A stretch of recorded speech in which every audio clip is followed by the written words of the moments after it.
सदर आसिफ अली जरदारी और वज़ीर आज़म शहबाज शरीफ ने बनु छावनी पर दहशतगर्दों के बुज़दिलाना हमले की पुरजोर मजम्मत कर दी। आसिफ अली जरदारी ने शहीद जवानों को खराज अकीदत पेश करते हुए कहा कि हमारे जवानों ने बर्वक्त कार्रवाई करके कौम को बड़े नुकसान से बचा लिया। पूरी कौम अपने बहादुर जवानों की कुर्बानी पर फख्र करती है। मुल्क से दहशतगर्द अनासर का जड़ से खात्मा किया जाएगा। सदर मुमलिकत ने शोहदा के बुलंद दर्जात और उनके लवाहिकीन के लिए सब्र जमील की दुआ भी की। वज़ीर आज़म शहबाज शरीफ ने कहा कि हम दहशतगर्दी की अफियत को मुकम्मल खत्म करने के लिए पुरअज़म है।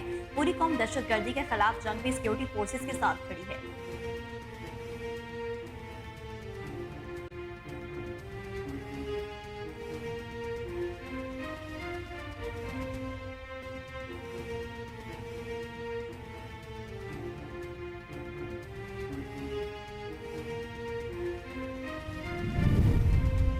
वफाकी वज़ीर दाखिला मोहसिन नकवी ने दहशतगर्दों के बन्नू छावनी पर बुज़दिलाना हमले की शदीद अल्फाज में मजम्मत की। कहा कि हमला नाकाम बनाने पर सिक्योरिटी फोर्सेज को खिराज तहसीन पेश करते हैं। वज़ीर दाखिला मोहसिन नकवी ने हमले में शहीद होने वाले सिक्योरिटी फोर्सेज के 8 जवानों को खिराज अकीदत पेश करते हुए शोहदा के लवाहिकीन से दिली हमदर्दी और इज़हार ताज़ियत किया। अपने पैगाम में इनका कहना था कि कौम के बहादुर जवानों ने जान देकर दहशतगर्दी का बड़ा मंसूबा खाक में मिलाया और दहशतगर्दों को जहन्नुम हासिल किया। सिक्योरिटी फोर्सेज के बहादुर सपूतों ने दहशतगर्दी की साजिश को नाकाम बनाया। दहशतगर्दों के मज़मूम मज़ाहिब खाक में मिलाने पर सिक्योरिटी फोर्सेज की जुर्रत को सलाम पेश करते हैं। मोहसिन नकवी बोले कि शोहदा पूरी कौम का फख्र है और हम सब शोहदा के खानदान के साथ खड़े हैं।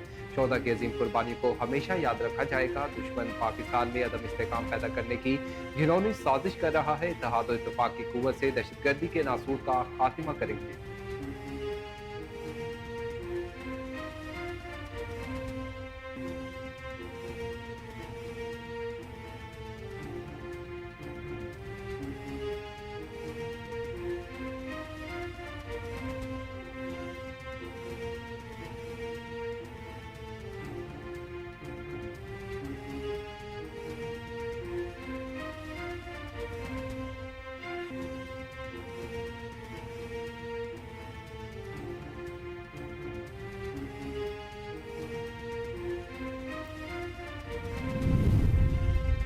ओमान के दारुल हुकूमत मस्कत में मस्जिद पर फायरिंग से 4 पाकिस्तानी शहीद और 28 अफराद जख्मी हुए। तर्जुमान दफ्तर खारजा के मुताबिक ओमानी हुकूमत ने दहशतगर्दी के वाक़े में 4 पाकिस्तानियों की शहादत की इत्तला दी।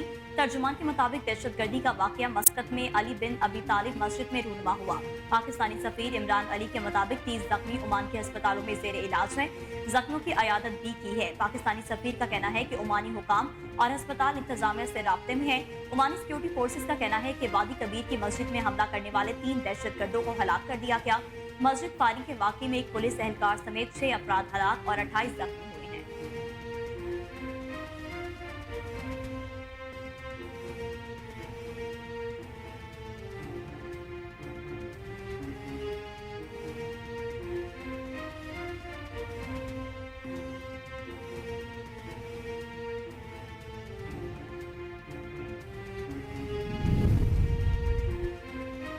तहरीक इंसाफ पर पाबंदी का फैसला अभी खत्म ही नहीं। कल वजीर इत्तलात ने जो ऐलान किया इस पर सियासी जमातों और इत्तेहादियों से मुशावरत करेंगे। नायब वजीर आजम इसहाक डार का कहना है कि कोई फैसला सियासी नहीं होगा, फैसला आइन और कानून के मुताबिक होगा। PTI गैर मुल्की फंडिंग देने वाली जमात है जिसे यहूदियों और ईसाइयों ने भी फंड दिए। तमाम सबूत मौजूद हैं कि PTI फॉरेन फंडेड जमात है। PTI पर पाबंदी लगाने के लिए आईनी और कानूनी पहलू मद्देनजर रखे जाएंगे। हमें मुल्क की सलामती और इस्तेकाम को मुकद्दम रखना है। जो मुल्क की सलामती के खिलाफ हो उसे कानून और आइन के तहत सजा होनी चाहिए। मुस्लिम लीग नून या PDM को हुकूमत लेने का शौक नहीं था। अगर हुकूमत न लेते तो मुल्क डिफॉल्ट हो जाता। मुल्क को वाशी कुव्वत बनाने के लिए दिन रात काम कर रहे हैं। पाकिस्तान को कुछ नहीं होना, इसने दोबारा उभर जाना है। 9 मई के वाकयात काबिल कबूल नहीं। आइन और कानून के मुताबिक फैसले होने चाहिए।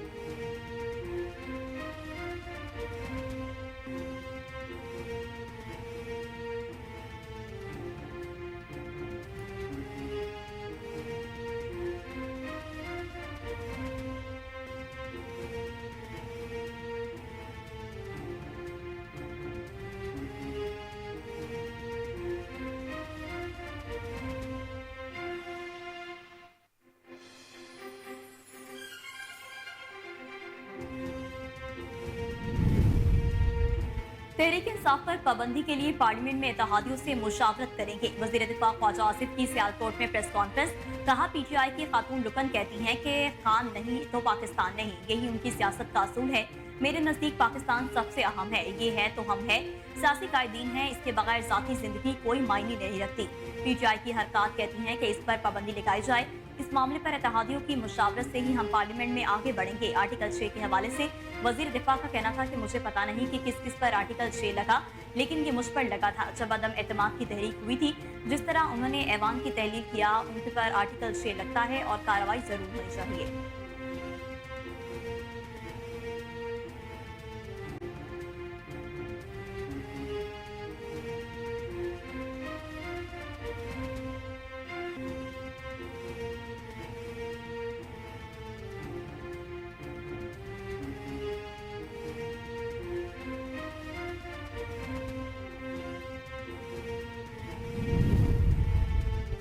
पाकिस्तान पीपल्स पार्टी ने तहरीक इंसाफ पर पाबंदी से मुतालिक तमाम बयानात को रहनुमाओं की जाती राय करार दे दिया। पीपल्स पार्टी पार्लियामेंटेरियन के सेक्रेटरी जनरल नैयर हुसैन बुखारी ने कहा, फरतुल्लाह बाबर का वफाकी हुकूमत के फैसले के खिलाफ ट्वीट इनकी जाती राय है, पार्टी पॉलिसी नहीं। नैयर बुखारी का मजीद कहना था कि पीपल्स पार्टी ने जिन रहनुमाओं ने बयान दिया, ये इनकी जाती राय है। पीपल्स पार्टी अपना मौक़िफ़ अपने तर्जुमान या मुतल्लिका लोगों के जरिए ही जारी करती है।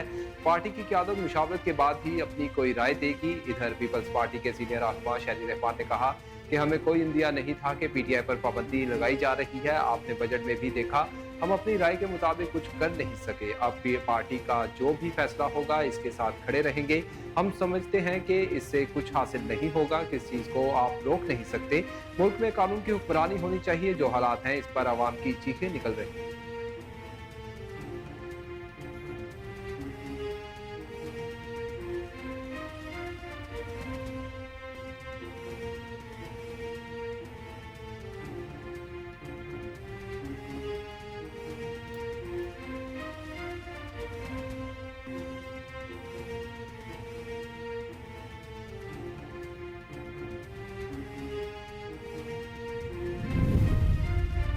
तहरीक इंसाफ ने पेट्रोलियम मसनूआत की कीमतों में नाकाबिले बर्दाश्त इजाफा मुस्तरद कर दिया। तर्जुमान तहरीक इंसाफ ने मैंडेट छोड़ सरकार से पेट्रोलियम मसनूआत की कीमतों में इजाफा फौरी वापस लेने का मुतालबा किया। तर्जुमान का कहना है कि नाअहल, नालायक और बेरहम मैंडेट चोर हुकूमत तारीख की सबसे बड़ी अवाम दुश्मन सरकार बनकर सामने आई है। अवाम के वोट से महरूम हुकूमत हर वो कदम उठा रही है जिससे अवाम की जिंदगियां मुश्किल से मुश्किल तरीन होती जा रही हैं। महंगे ईंधन और महंगी तरीन बिजली ने अवाम का जीना दौभर कर दिया है और मईशत का भुरकस निकाल दिया। टैक्स के निजाम को बेहतर करने और अवाम की आमदन और कुव्वत खरीद बढ़ाने की बजाय तेल और बिजली को रियासती भत्ताखोरी का कलीदी वसीला बना दिया गया है।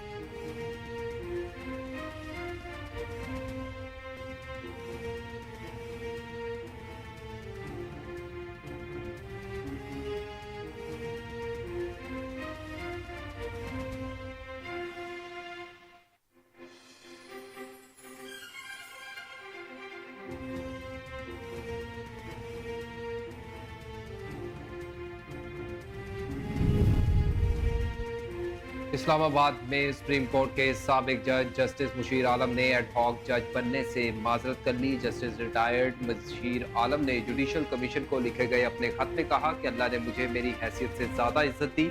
एडहॉक जजेस नामजदगी के बाद सोशल मीडिया पर जो मुहिम शुरू की गई, इससे शदीद मायूसी हुई। जस्टिस रिटायर्ड मुशीर आलम ने मजीद लिखा कि मौजूदा हालात में बतौर एडहॉक जज काम करने से माजरत चाहता हूँ।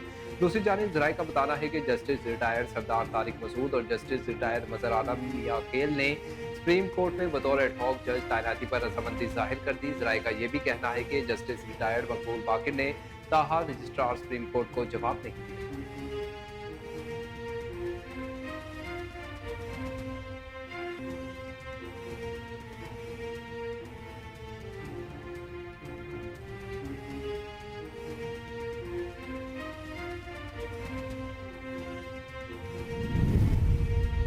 फील्ड अस्पताल और क्लिनिक ऑन व्हील्स का दायरा कार मजीद बढ़ा रहे हैं। वज़ीर आज़म पंजाब मरीम नवाज की रुकने सूबाई असम्बली सईद अकबर खान नवानी से मुलाकात में गुफ्तगू। मुलाकात में अवामी मसाइल के हल के लिए तजावीज़ पर भी तबादला ख्याल किया गया। MNA सईद अकबर खान ने नवानी ने अवामी खदमत के 100 दिन की कामयाबी से तकमील पर वज़ीर आला मरियम नवाज को मुबारकबाद भी पेश की। फील्ड अस्पताल और क्लिनिक ऑन व्हील्स प्रोग्राम को भी सराहा। वज़ीर आला पंजाब मरियम नवाज का कहना था कि फील्ड अस्पताल और क्लिनिक ऑन व्हील्स का दायरा मजीद बढ़ा रहे हैं। 500 मजीद फील्ड अस्पताल देंगे। हेल्थ रिफॉर्म्स और फैसिलिटी अवाम की दहलीज तक पहुँचाने का ख्वाब शर्मिंदा कभी हो रहा है। मरियम नवाज ने कहा कि 200 बुनियादी मराकज सेहत में आइंदा साल तक 24 घंटे सर्विसेज मुहैया होंगी। दूर दराज अस्पतालों में एनेस्थीसिया बेड्स और कार्डियोलॉजिस्ट हफ्ते में एक बार विजिट करेंगे। डिस्ट्रिक्ट हेडक्वार्टर अस्पतालों में थैलेसीमिया सेंटर्स कायम होंगे।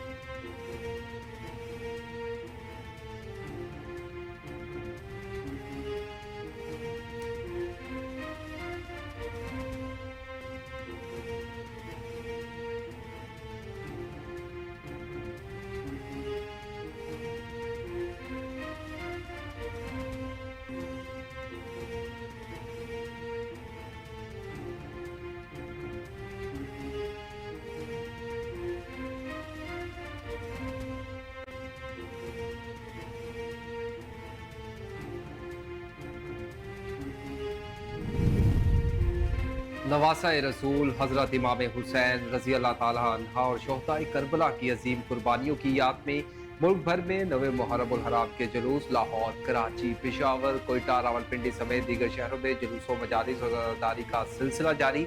इस मौका पर सिक्योरिटी के सख्त इंतजाम किए गए हैं। मुख्तलिफ शहरों में जुलूसों के रास्तों पर मोबाइल फोन सर्विस भी जुज़वी तौर पर मुअत्तल रही।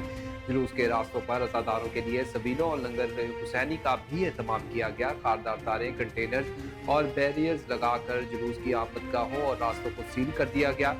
कराची में 9 मुहर्रम उल हराम का जुलूस लियाकताबाद मॉडर्न क्वार्टर से बरामद हुआ। जुलूस की गुजरगाहों और अतराफ के रास्तों में मोबाइल फोन सर्विस बंद कर दी गई। सिक्योरिटी पर 7000 से जायद एहलकार तैनात थे। पेशावर में मजमूई तौर पर 18 मातमी जुलूस बरामद।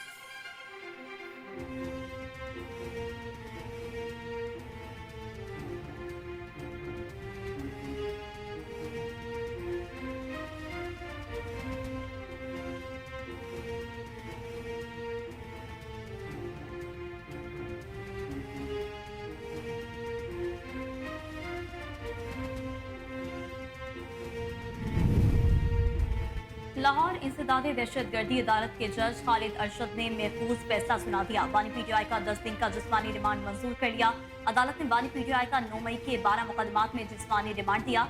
बानी पीटीआई पर थाना सर्वर रोड में 5 मुकदमात में जिस्मानी रिमांड दिया गया, जबकि थाना गुलबर्ग के 3 मुकदमात में जिस्मानी रिमांड दिया गया। थाना रेस कोर्स, चादमान, मोगलपुरा और थाना मॉडल टाउन के एक मुकदमे में जिस्मानी रिमांड मंजूर किया गया। तफ्तीशी अफसर सान्या 9 मई के 12 मुकदमात की दरख्वास्तें लेकर अदालत पेश हुए थे। इंसदादे दहशतगर्दी अदालत के जज खालिद अरशद ने समाअत की। अदालत ने मुलजिम के वकला और प्रोसिक्यूशन के दलाइल सुनकर फैसला महफूज कर दिया था।